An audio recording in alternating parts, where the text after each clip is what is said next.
Good morning everyone.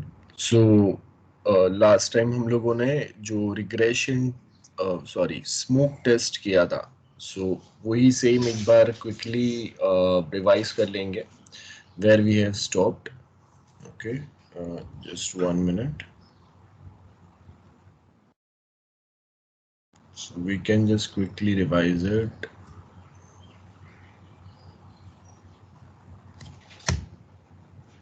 Okay, so 5.6, this is the topic which we have started last time, which called as recovery testing. So recovery क्या होगा, we all know. Then installation test. Installation should be user friendly. It should be as simple as possible, without much efforts which are required, or interaction which is required from user side. So ये आएगा. Then requirement testing आएगा. So requirement testing basically talks about कि आपके क्या test cases, scenarios, आप conditions आप बनाएंगे. It should be specifically, we suppose to stick to requirement for this. तो अगर रिक्वायरमेंट्स अगर आपके क्लियर है, then we can easily write the test cases. अगर रिक्वायरमेंट में ही आपको अगर कंफ्यूजन है, then it's quite difficult to write the test cases. So requirement testing होगा of course. Now regression test क्या होगा, हम लोगों ने लास्ट टाइम समझा था. रिग्रेशन टेस्ट में क्या होगा, वी फाउंड सम डिफेक्ट और a bug in our code. तो वो स्पेसिफिक कोड को मैं क्या करूंगा, मैं वापस लिखूंगा और I will try to modify that code to remove और एलिमिनेट दैट बग और a defect. Now when we make some changes in code, so it might possible it will create some positive as well as some negative effect on its dependent or connected sub modules or a modules. तो regression test में क्या होगा कि आपने code में एक जगह पे कोई एक पार्ट में चेंज किया इन सम मॉड्यूल और सम सब module.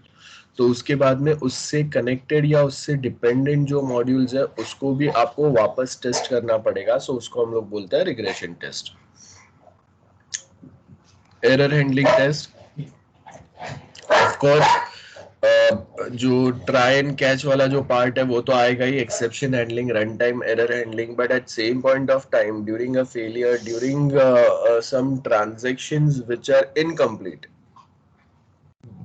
or some transactions which are completed from the user side but it is not ended in a expected manner. So how your system supposed to react, getting वो वाले point आएंगे. Error handling. Manual support test बहुत simple है.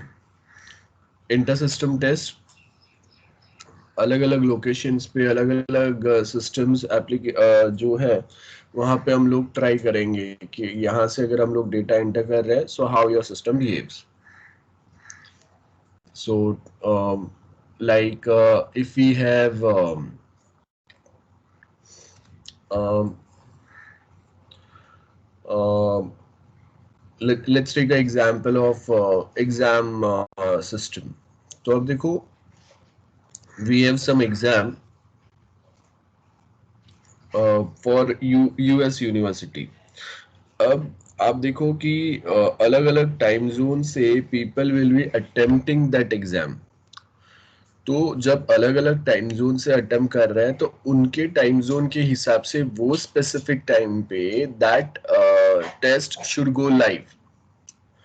आई mean, अगर हम लोग बोल रहे हैं कि टेस्ट जो है वो मॉर्निंग 10 o'clock होना चाहिए. Okay, so if morning 10 o'clock की अगर हम लोग बात करेंगे, सो वो टाइम पे अगर यूएस में अगर मॉर्निंग के 10 o'clock अगर हो रहे हैं तो इंडिया में वो टाइम पे रात होगा. सो हम लोगों को यहाँ पे क्या देखना है कि यूएस में that test should start at 10 o'clock, and similar way in India it should start at 10 a.m. Same way in Africa it should start at 10 a.m. Similarly in China also it should start at 10 a.m. So we are at a place बराबर है, जहां पे few countries are ahead of our time, like China is ahead of our time. तो अगर India में अगर 10 o'clock हो रहा है तो चाइना में हम लोगों का कुछ टाइम डिफरेंस रहेगा, बट वो आगे हम लोग से 1 आध 2 घंटा कुछ तो डिफरेंस है हम लोग का, 2 hours या ऐसा कुछ 3 hours जितना रहेगा, I don't remember exactly. And same way, so यहाँ पे हम लोगों का चाइना है, and this side we have Africa and other countries. तो ये क्या है, यहाँ से जो कंट्रीज है वो हम लोग से टाइम पे आ गए, और यहाँ से जो कंट्रीज है वो थोड़ा थोड़ा हम लोग से पीछे है। तो अगर यहाँ पे अगर मॉर्निंग है तो यूएस में क्या होगा, रात होगा, यूएस में रात होगा तो यहाँ पे मॉर्निंग होगा। तो आप देखो कि एक same test for university entrance exam और समथिंग, तो ये जो सिनारियो है ना, ये हम लोगों को समझ में आना चाहिए कि कहाँ पे कौन सा टाइम पे डे होगा, नाइट होगा, and at same point of time अगर मैं एक सेम एग्जाम ये सारे स्टूडेंट्स को दे रहा हूँ,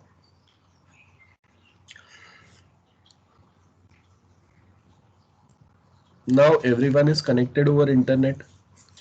अब हार्वर्ड यूनिवर्सिटी का सपोज एंट्रेंस एग्जाम है कोई भी, वो अगर कोई एक कंट्री के स्टूडेंट्स को पहले मिल गया एंड उन्होंने उसमें के कुछ क्वेश्चंस अगर गूगल पे डाल दिए, so that will create a problem getting. अब मैं पूरा पेपर नहीं डाल सकता, बट अगर मैंने 50-100 क्वेश्चंस अगर अटेम्प्ट किए हैं, so at least I can easily enter 5-10 questions over Google stating कि okay this type of questions are coming in this times exam. So ये तो क्या हो गया, पेपर लीक हो गया। सो यहाँ पे हम लोग वही बता रहे हैं कि how we are going to tackle such situation कि एक same application will be hosted from multiple locations. तो now it's our responsibility to decide some time जो यूएस के लिए भी कॉमन हो। जैसे अगर मैं बोल रहा हूँ कि चलो यूएस में चलो शाम के 6 बज रहे हैं, इंडिया में वो टाइम पे कोई आफ्टरनून टाइम होगा या मॉर्निंग टाइम होगा। सो हम लोगों ने वैसा टाइम सिलेक्ट किया। चाइना में वो टाइम पे सपोज अर्ली मॉर्निंग रहेगा तो वो टाइम हम लोगों ने सिलेक्ट किया। तो एक कॉमन टाइम हम लोगों को सिलेक्ट करना है, और वो टाइम पे तीनों प्लेसेस पे आपका एग्जाम जो है वो साइमल्टेनियसली जा रहा है कि नहीं वो देखना है। प्लस इसमें आपको ये भी देखना है कि जब अगर हम लोग यूएस में एग्जाम कंडक्ट कर रहे हैं तो सपोज वहाँ पे अगर इवनिंग के 6 बज रहे हैं और यहाँ से हम लोगों को 120 मिनट्स मिल रहा है। इंडिया में सपोज मॉर्निंग 8 o'clock या 7 o'clock है, बराबर है, और वो टाइम पे आपको 120 मिनट्स मिलेंगे। सेम वे चाइना में सपोज 6 o'clock है और वो टाइम पे आपको 120 मिनट्स मिलेंगे। सो अभी यहाँ पे आपको we have to make sure कि यहाँ से आपको 120 मिनट्स जो है वो 6 PM के बेस के ऊपर डिफाइन नहीं करना है। We suppose to measure this 120 minutes based on log in, ठीक है। सो अगर मैं बोल रहा हूँ कि हम लोग इन बिटवीन अगर लॉग आउट हो गए then this timer should also stop. मेरा इंटरनेट अगर स्टेबल नहीं है या मेरा कंप्यूटर अगर हैंग हो गया तो ये जो टाइमर होगा this should stop.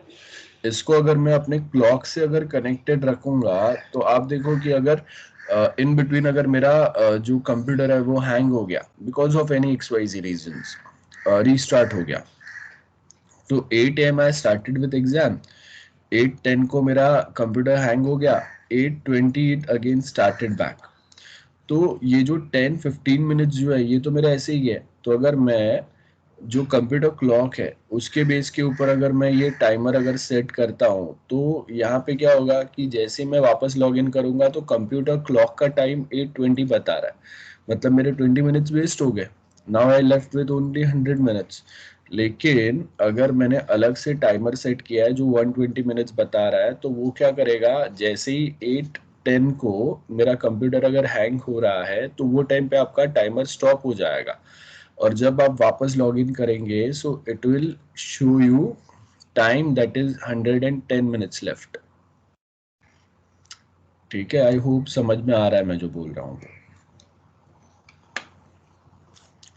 Then after that we have control test, then smoke test. Smoke test में हम लोग बेसिकली सबसे इम्पोर्टेंट जो आपके फंक्शंस रहेंगे वही हम लोग यहाँ पे चेक करेंगे, बराबर है, जिससे स्टेबिलिटी आपके सिस्टम में है या नहीं वो पता चलेगा।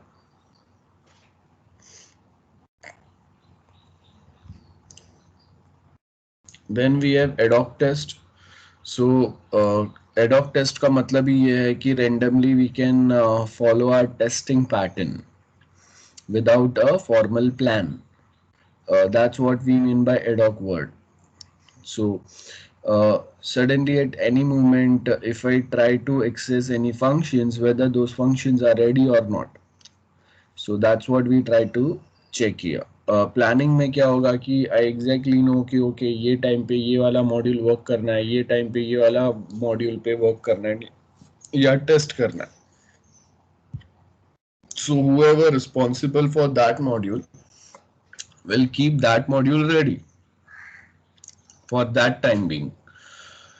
लेकिन एडॉक फंक्शन का मतलब ये है कि user will be using any function at any point of time from any place. So ये सेम पैटर्न अगर हम लोग टेस्टिंग में भी अप्लाई करें, then how your system reacts, that's what will be testing here. So this test is perform without any proper planning and documentation. We don't have enough documents which guide us ki okay this is our module 1, these are the functions which are available under this. So we have a software and we will directly just start testing our software and the functions which are provided there. That's it, nothing more. So वही है, defect found अगर होगा यहाँ पे so उसके वो हम लोग solve करने की try करेंगे, लेकिन वो हम लोग सिर्फ report करेंगे in short. Then next we have a parallel test. This testing technique in which same inputs are entered in two different versions of application. And वो टाइम पे हम लोग यहाँ पे देखेंगे कि अगर कहीं पे कोई एरर आ रहा है क्या, right. For example we have online test for on MS Team. तो आप देखो कि when you are entering for a exam, it might possible ki as a backup someone keeps their mobile ready. So in case if they are logged out from their device or a computer or laptop, they can directly log in from their mobile. But if at same point of time you are logging from two devices, that means there are chances that two different people are attempting the same subject's exam for same student.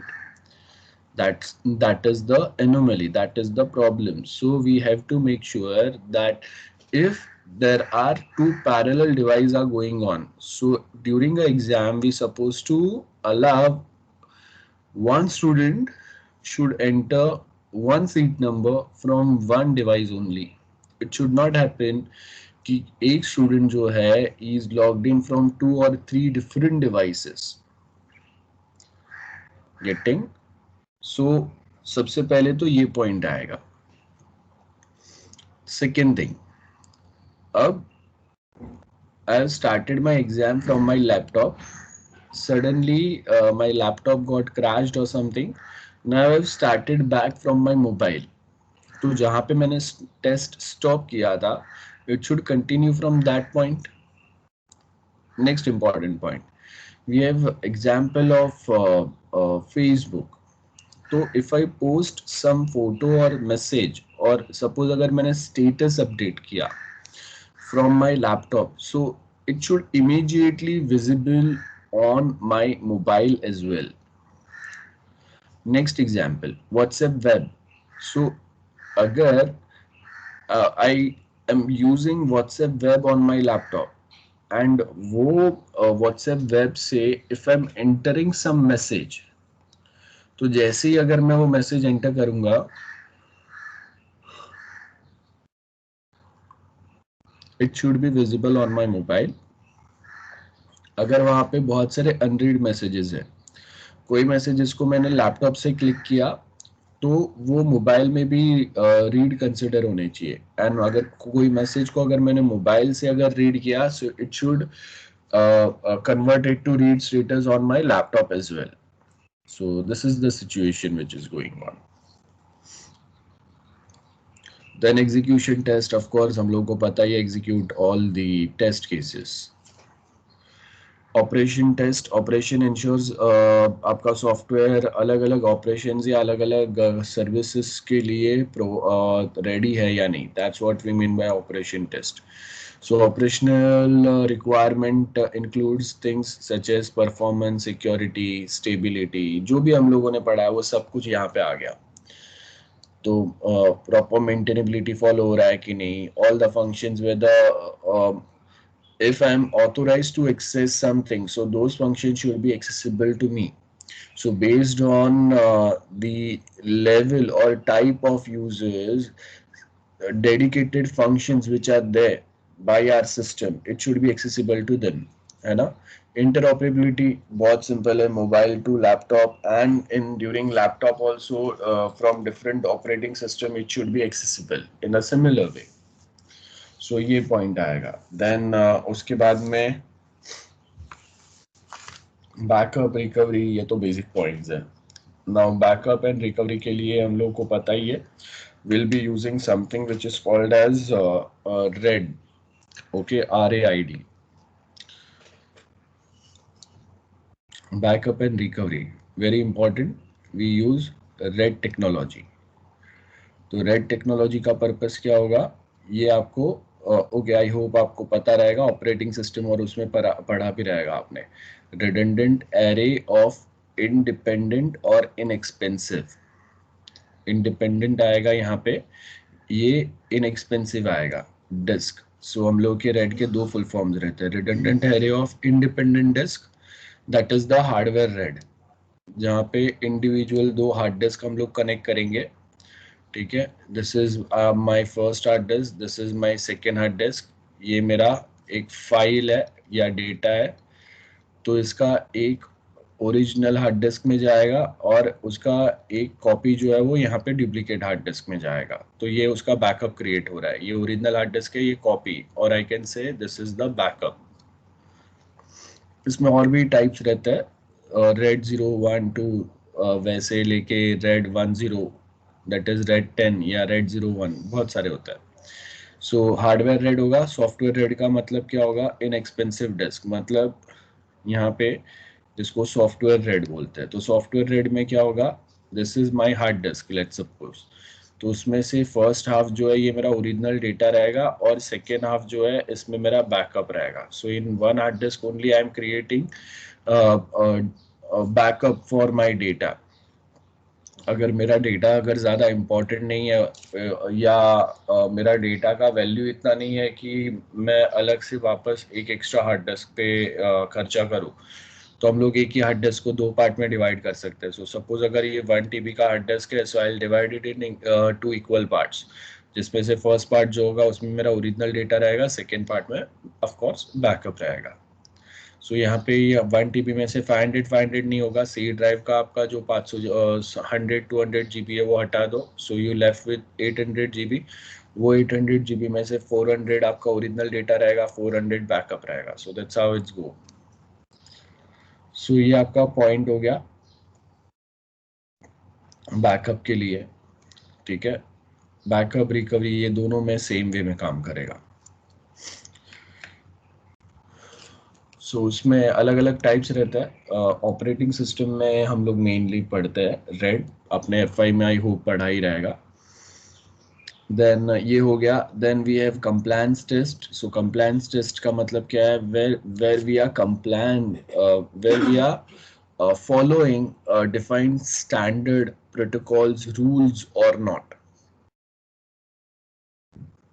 Now standard, एक तो development standard रहेंगे, दूसरा जो place पे हम लोग वो software को लॉन्च करने वाले वो प्लेस या वो कंट्री के अपने खुद के कुछ स्टैंडर्ड पॉलिसीज रहेंगे, गवर्नमेंट ने डिफाइन किए हुए हैं, based on with respect to their ethnicity, their culture. वो आपको चेक करना है कि वो प्रॉपर फॉलो हो रहा है या नहीं. यूजेबिलिटी टेस्ट बहुत सिंपल है. Testing, user centric testing. So which functions are helpful from user point of view. बराबर है. देन डिसीजन टेबल आएगा. जो टेस्ट केस जो हम लोग लिखते हैं वैसा आपका यहाँ पे डिसीजन टेबल आएगा. सो हम लोग यहाँ पे सेम वे में test case and decision table is one and the same. So यहाँ पे हम लोग लिखेंगे कि ओके क्या है, डेटा एंटर करना है हम लोग को, आउटपुट क्या आना चाहिए और वो सेम मैच हो रहा है कि नहीं, वही सेम चेक करेंगे हम लोग. सो एक सिंपल सा एग्जांपल यहाँ पे दिया है कि अगर मैं ट्रैवलिंग का अगर कोई एक वेबसाइट डिजाइन कर रहे हैं हम लोग, we are testing something like that. So from Mumbai to Delhi मुझे जाना है, तो अगर मैं दोनों एंटर करूंगा देन इट शुड अलाउ. अगर मैं दोनों एंटर नहीं कर रहा हूँ इट शुड नॉट अलाउ, है ना. सो यहाँ पे क्या बोल रहा है, it if the user enters both from and to city only search button should be enabled. So यहाँ पे देखो ये मिस्टेक दिया हुआ है, यहाँ पे ये डिसेबल नहीं, यहाँ पे ये इनेबल होगा क्योंकि आपने फ्रॉम मुंबई टू दिल्ली ये दोनों डेटा एंटर किया हुआ है, ये दोनों डेटा करेक्ट है, तो यहाँ पे इनेबल आएगा और यहाँ पे डिसेबल्ड आएगा. ठीक है, this is the printing mistake. तो आप देख लेना एग्जाम में अगर आप कहीं पे अगर यूज कर रहे हैं, मेंशन कर रहे हैं कहीं पे, अगर ऐसा कुछ क्वेश्चन आ रहा है, so you should be able to answer कि ओके ये टेबल में इंफॉर्मेशन जो दिया है वो करेक्ट है या रॉन्ग है. ठीक है, if something of similar MCQ appears in exam so you should be able to answer it.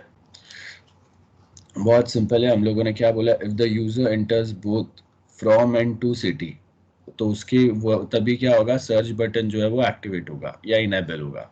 सो यहाँ पे उसने फ्रॉम सिटी भी एंटर किया, टू सिटी भी एंटर किया ना, तो आपका जो सर्च बटन है वो क्या होना चाहिए, इनेबल होना चाहिए. सिंपल है. सो यहाँ पे डिसेबल था. And if I don't enter search city or destination city, this is my source and destination. So बस वही है. अगर गूगल मैप पे अगर मैं डाल रहा हूँ कि अगर ये मेरा सोर्स है, ये डेस्टिनेशन है. लेट्स टेक एग्जांपल ऑफ ओला. आपको कैब कब विजिबल रहेगा, जब मैं पिकअप लोकेशन या सोर्स लोकेशन एंटर करूंगा एंड उसके सामने मैं डेस्टिनेशन एंटर करूंगा. सो जब आप डेस्टिनेशन एंड सोर्स ये दो लोकेशन जब एंटर करेंगे तभी तो हम लोगों को पता चलेगा कि ओके कौन से कैब ड्राइवर्स को हम लोग सिलेक्ट करें, because Ola also provides you different services. अब वो डिफरेंट सर्विसेज क्या हो सकता है कि आप रेंट पे भी एक कोई ओला कैब ले सकते हैं. आपको आउट ऑफ स्टेशन मतलब if I want to travel from Mumbai to some other city then also I can book Ola in nowadays. That's option is also available. So यहाँ पे आपके पास वो पता होना चाहिए कि कौन से लोकेशन हम लोगों ने सिलेक्ट किए हुए हैं. The location which I have selected, whether it is the local within a Mumbai or outside of Mumbai. So based on that, it will activate the search button or it will give me an option of booking my ride. और वो time पे वो ride का जो popup है वो कौन से ड्राइवर्स को जाना चाहिए, that is very important. So a very simple calculation out here. I hope ये डिसीजन टेबल वाला क्लियर है. डॉक्यूमेंटेशन टेस्ट नाउ बहुत इंपॉर्टेंट है डॉक्यूमेंटेशन. आप अगर अपने प्रोजेक्ट के लिए डॉक्यूमेंट बना रहे हैं तो how you prepare your document, that is the most important part. अगर आपका डॉक्यूमेंट अगर प्रॉपर नहीं बना है तो आपको तो प्रॉब्लम आएगा ही after 2-3 years. if you are again facing some or the other issue with respect to your project, then you are itself not clear with why we are facing such issue or a problem. बराबर है. सो वो time पे हम लोग को पता होना चाहिए कि हम लोग एग्जैक्टली कैसे फॉर्मेट में यहाँ पे डेटा स्टोर करके रखेंगे. Let's suppose I have faced some error.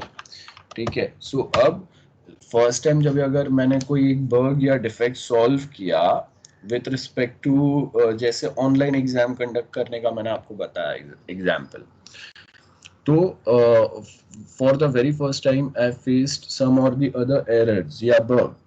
तो अब मैं क्या करूंगा, उसका स्क्रीनशॉट नोट करूंगा, है ना, और मैं वहां पे डिस्क्रिप्शन दूंगा कि this is the screenshot and this type of error it's throwing at this point of time.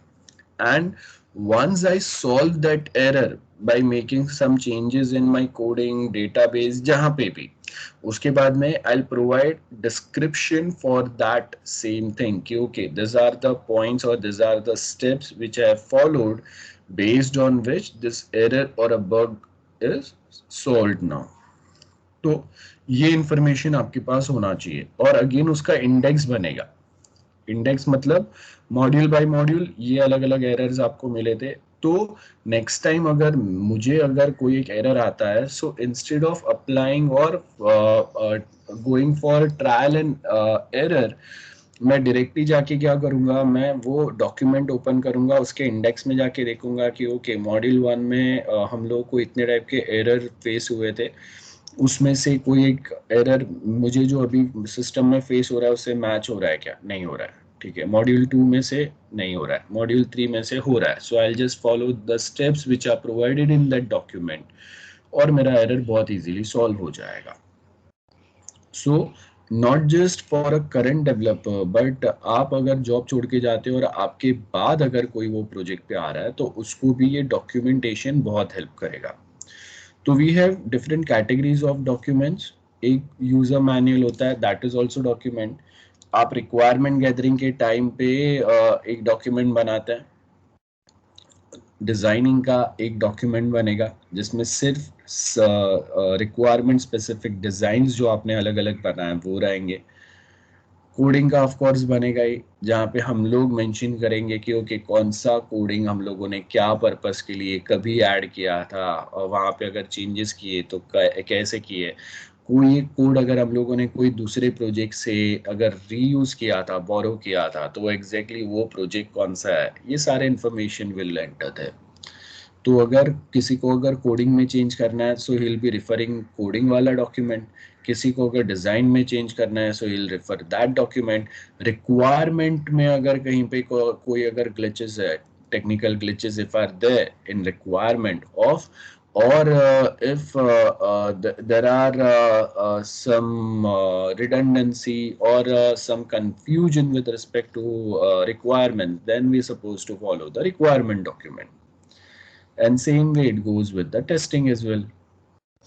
So I hope this is very clear. So in maintenance part, we are responsible to keep all these documents up to date with respect to corrective maintenance, perfective maintenance, preventive या protective maintenance. So whenever we make or whenever we apply any such type of maintenance after sales service, वो time पे if we have made any changes or if we have solved any problem of user, so same thing should be updated in requirement document. जैसे I have added 4 new functions in our existing software, so that should be updated in requirement as well, in designing as well, in coding as well as in testing वाला document. So that's documentation testing. So इसी के लिए तो हम लोग बोलते हैं ना कि documentation is guide to all.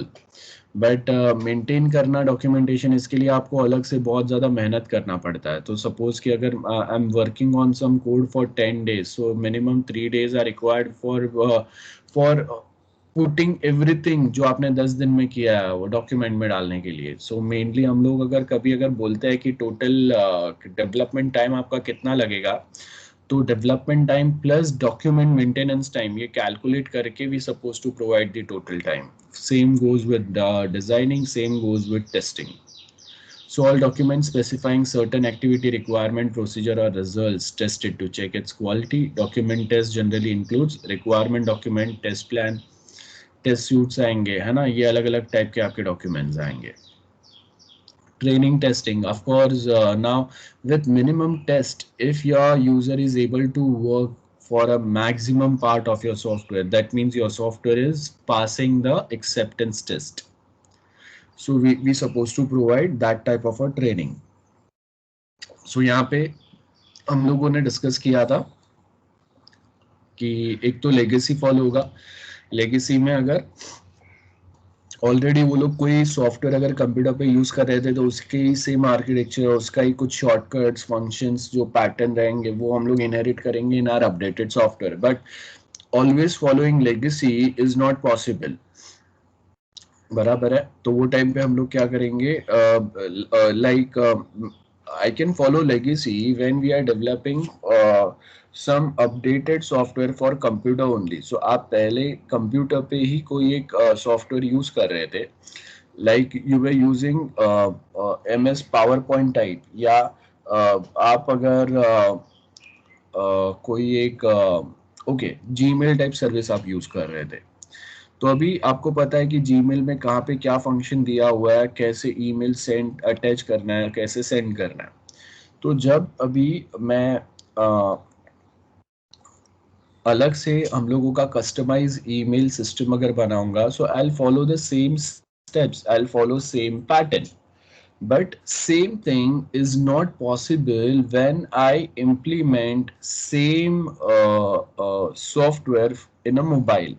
वहां पे मोबाइल में वो सेम फंक्शन में सेम प्लेस पे प्रोवाइड करूँ, वो पॉसिबल नहीं रहेगा. So legacy can be followed on laptop, but if I am converting that system or a software from a laptop या computer version to mobile version, या from computer version to embedded version. Embedded version मतलब there might be accessible on smart watch, TV और some other devices, on car dashboard.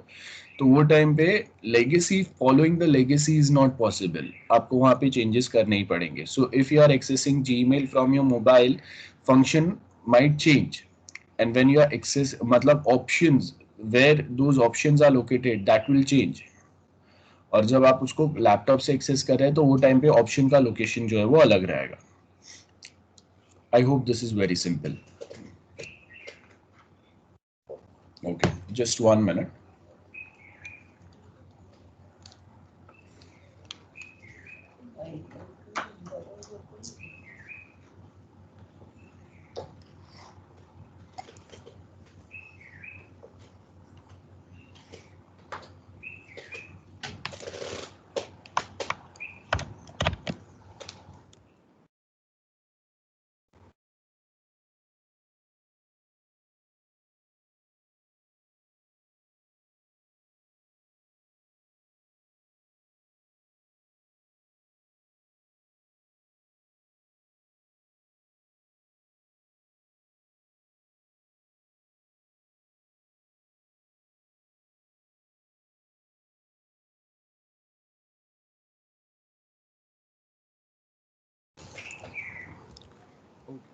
So after training test, we have next is rapid test. So as name suggests,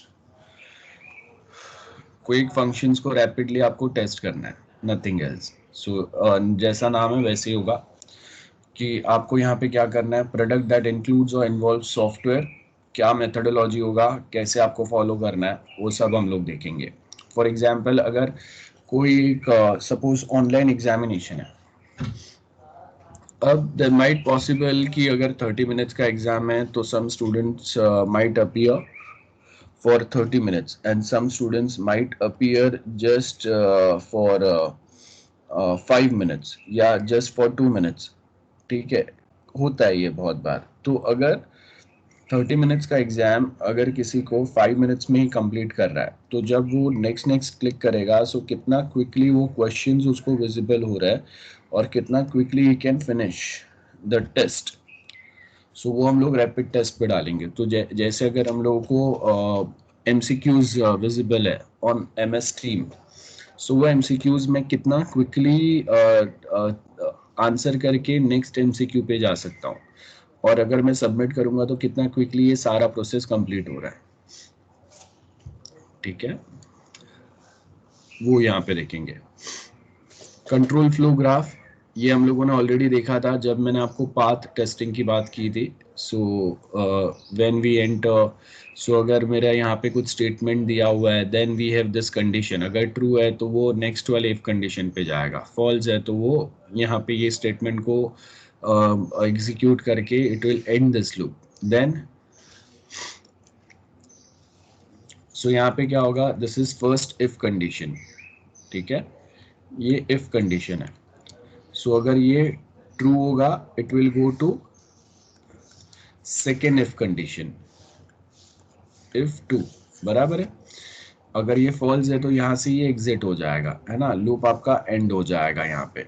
now second if condition अगर true है तो यहाँ पे execute होंगे ये statement, और अगर फॉल्स है तो it directly goes to this statement जहाँ पे सेकेंड इफ जो है, सेकेंड इफ एंड होगा। And finally we have this statement, जो कोई भी कंडीशन कुछ भी रिजल्ट आने पे एग्जीक्यूट होगा ही होगा। सो अभी यहाँ पे आप टेस्ट कवरेज कैसे होगा, सो इफ 1 है एंड इफ 2 है, तो पहले क्या करेंगे, I put both this true. तो क्या होगा, यहां से हम लोग का सम का वैल्यू आया, ये ट्रू हुआ, यहां से ये ट्रू हुआ, it goes here here and finally here, और वापस ऊपर जाएगा। नेक्स्ट टाइम, सॉरी, फिर नेक्स्ट टाइम हम लोगों ने क्या किया, नेक्स्ट टाइम मैं फर्स्ट जो इफ कंडीशन है, अब फर्स्ट इफ कंडीशन को मैं फॉल्स कर रहा हूँ। सो देखो, अगर मैंने फर्स्ट इफ कंडीशन को अगर फॉल्स किया, यहाँ से डेटा आया, इसको मैंने फॉल्स कर दिया। सो जैसे ही मैं फॉल्स करूंगा, यहाँ पे कुछ हो ही नहीं रहा है, ये ऑटोमेटिकली क्या होगा, ये डैश हो जाएगा, मतलब ये कंडीशन ऑटोमेटिकली क्या होगा, एग्जीक्यूट होगा ही नहीं, ट्रू या फॉल्स कुछ नहीं होगा। ये ध्यान से देखना है आपको, यहाँ पे ये चेंज है इसमें, ठीक है, बिकॉज जैसे ही मैं फॉल्स करूंगा फर्स्ट इफ केस को, ये डायरेक्ट यहाँ से एग्जिट हो रहा है, मेरा जो लूप है वो एंड हो रहा है। देन यहाँ पे मैंने वापस ये जो कंडीशन है इसको ट्रू किया।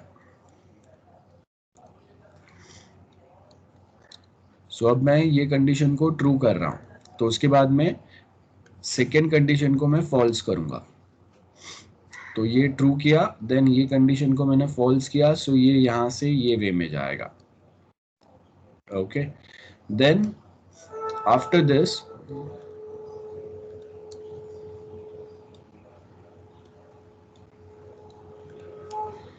सो इसको मैंने ट्रू किया, ये फॉल्स होगा।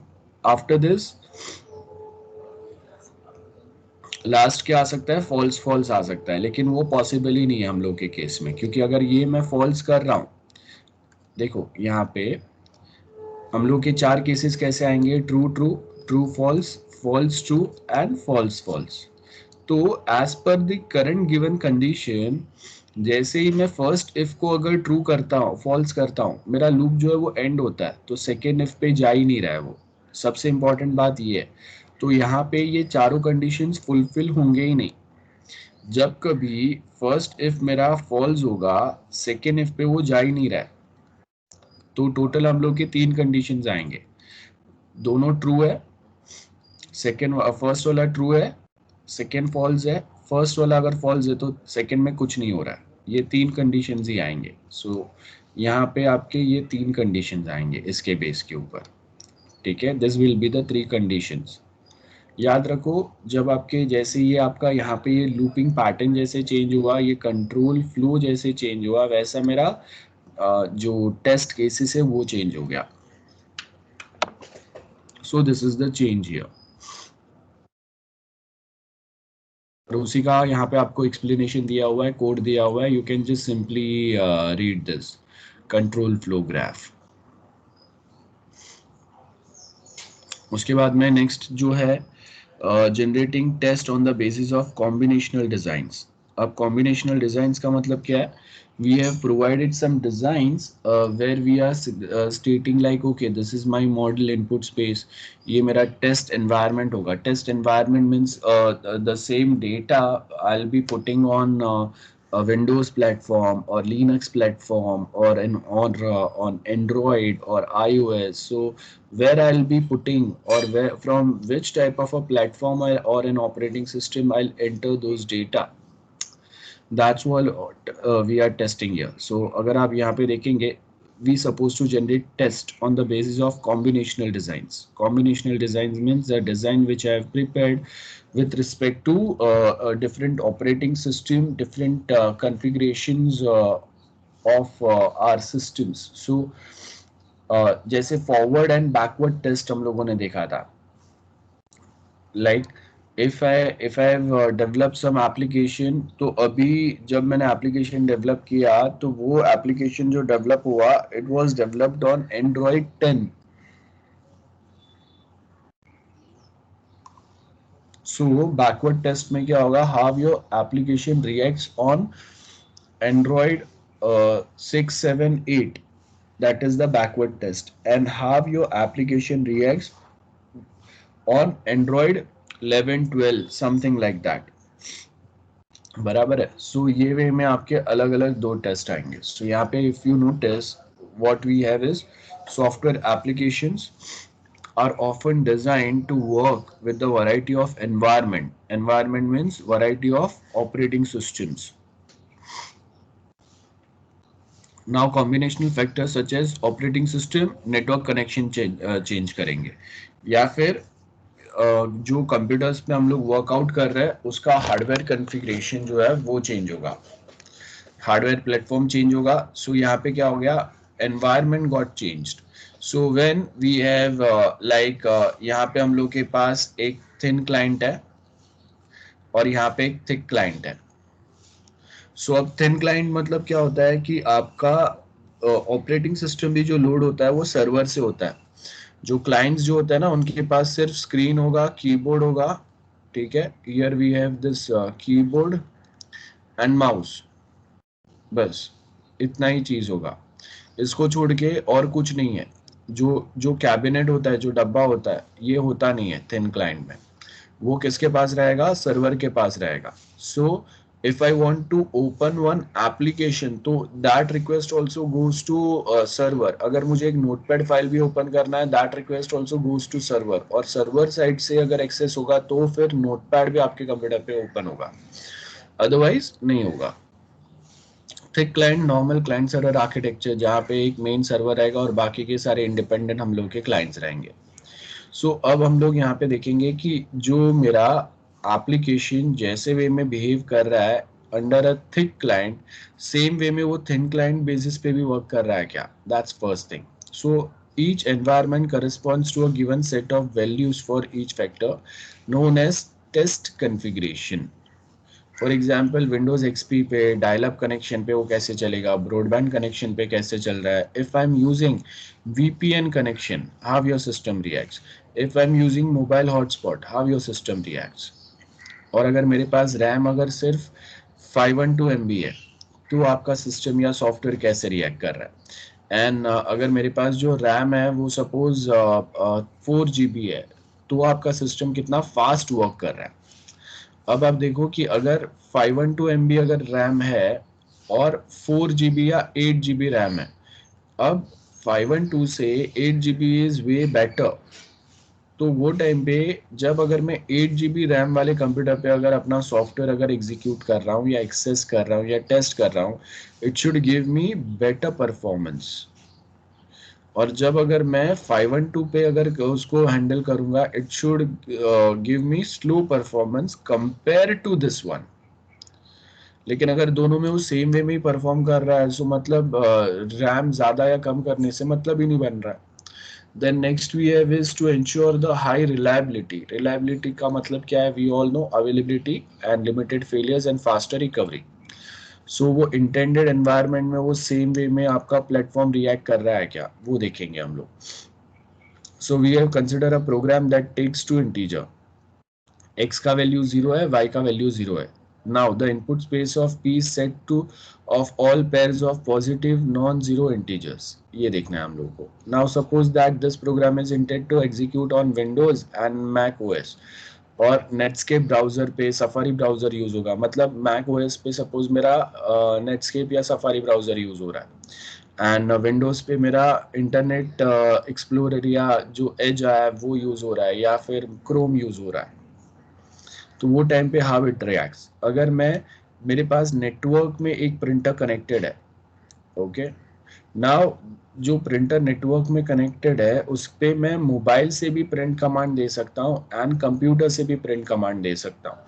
and I can give the same print command from Windows, from Mac, from Linux, from any operating system. So अगर मैंने एक कोई कमांड मेरे कंप्यूटर से दिया हुआ है, that is from Windows OS, and second जो मैं कमांड दे रहा हूँ that I am providing from iOS, that is iPhone से, तो वो टाइम पे ये जो है, अगर ये कमांड अगर फर्स्ट गया है तो इस ये कमांड जब जाएगा तो ये क्यू में एंटर हो जाएगा if priority is less compared to this one, है ना, तो प्रायोरिटी क्यू और वो सब बनता है, तो वो आपको देखना है कि how it works. Okay,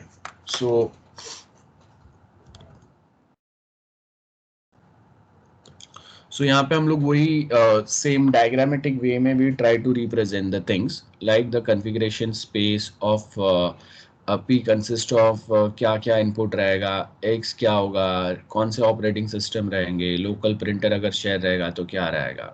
that's it. Okay, next we have a state graph. State graph बहुत सिंपल है. आपने जो टेस्ट केसेस बनाए, so based on those test cases we develop a state graph. So state graph का मतलब क्या रहेगा, we have started with something, बराबर है. सो कभी उसका स्टेट क्या होना चाहिए. सो जैसे if I talk about if condition, तो यहाँ पे मेरा फर्स्ट जो इफ कंडीशन है,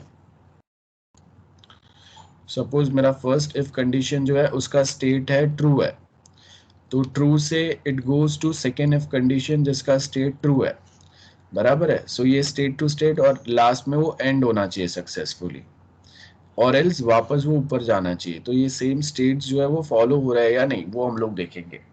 जैसे हम लोगों ने स्टेट स्टार्ट किया, स्टार्ट में वो क्या है, ऑफ है, इनपुट स्विच ऑन किया, लाइट ऑन किया, है ना, तो फिनिश स्टेट ऑन होना चाहिए, ये हम लोग देखेंगे यहाँ पे.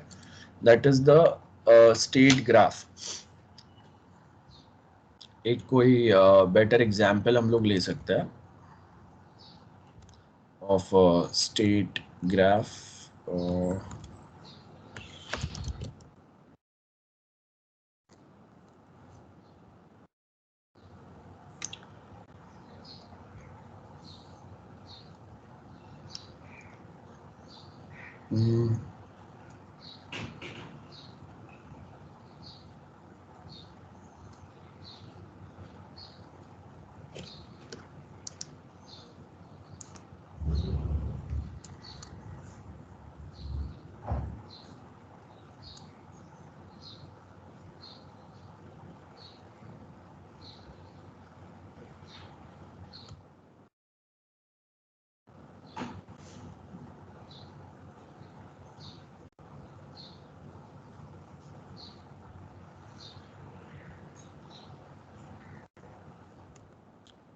Okay, so as you can see, this is the state graph diagram. यहाँ पे आपको एक दिया हुआ है कि state graph for ATM. Okay, ये प्रॉपर समझेगा आपको. सो देखो यहाँ पे हम लोगों ने क्या किया, we have defined a state graph for ATM. Okay, बहुत प्रॉपर डायग्राम है ये. I just post this diagram in chat. तो ऐसा ही एक स्टेट ग्राफ डायग्राम जो है वो आप भी यूज कर सकते हैं. So as you can see this diagram, सबसे पहले क्या है, वी हैव अ पैटर्न जहाँ पे we have inserted a card, that's state 1. तो जैसे ही मैंने कार्ड इंसर्ट किया या कार्ड स्वाइप किया, it should ask me for a pin. ठीक है, ask pin. As soon as I enter pin, अगर जो मैंने पिन एंटर किया है वो अगर ओके है, then it should provide access to my account. मतलब now I can withdraw money, बराबर है, और I can check mini statement जो भी है वो. So I can perform different operations.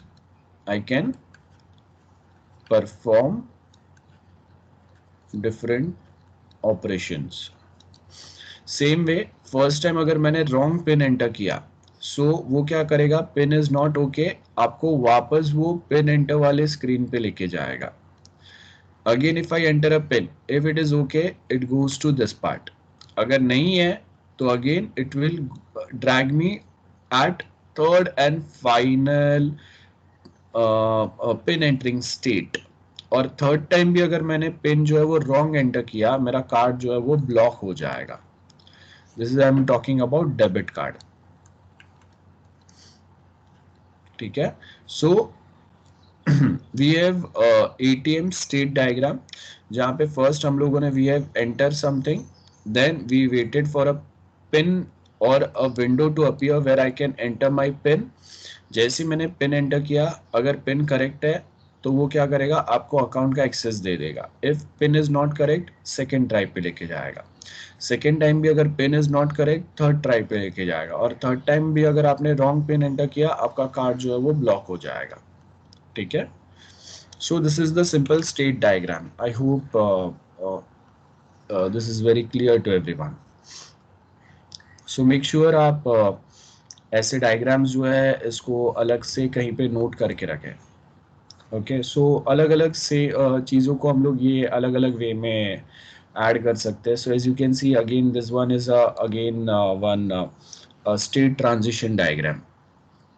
जो मैंने अभी हम लोग ने एटीएम का एग्जांपल लिया, similar way we have this diagram, state transition diagram. So state transition में again if you notice we have this pattern.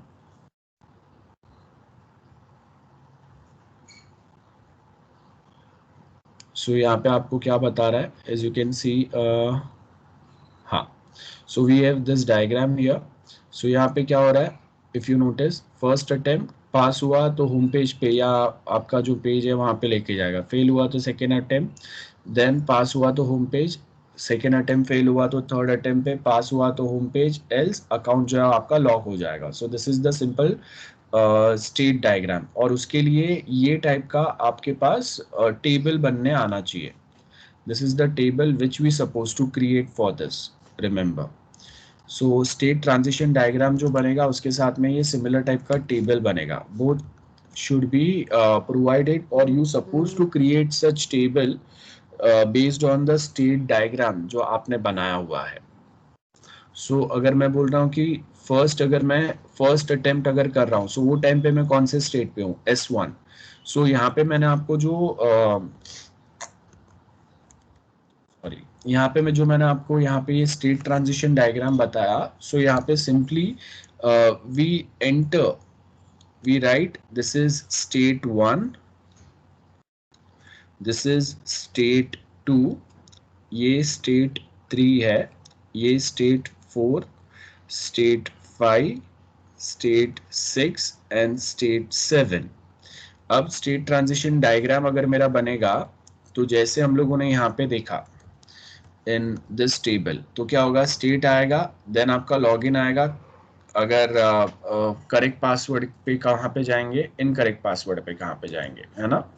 तो सिंपली वही सेम वे में अगर मैं यहाँ पे देखूँ तो मेरा जो टेबल बनेगा, तो यहाँ पे मैंने क्या डाला, स्टेट,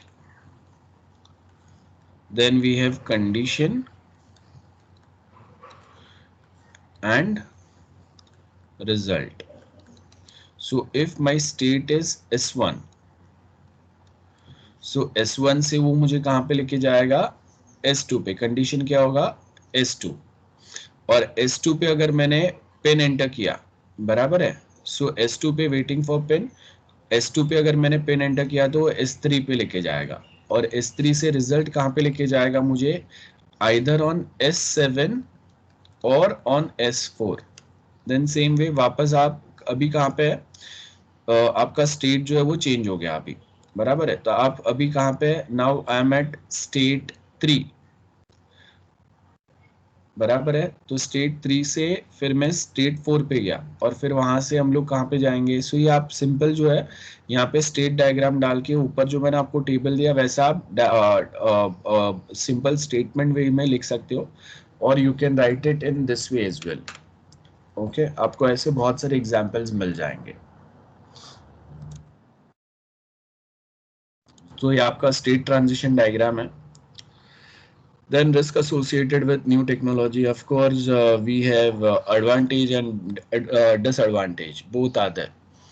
एडवांटेज ये है कि आप न्यू टेक्नोलॉजी से जैसे जैसे कनेक्ट होते जाएंगे, users are more interested in your software, they will invest more time there on your system, वो बेटर बनते जाएगा, बराबर है ना, उसका जो फंक्शनलिटी कैपेबिलिटी है वो और बेटर बनते जाएगा. बट डिसएडवांटेज क्या रहेगा?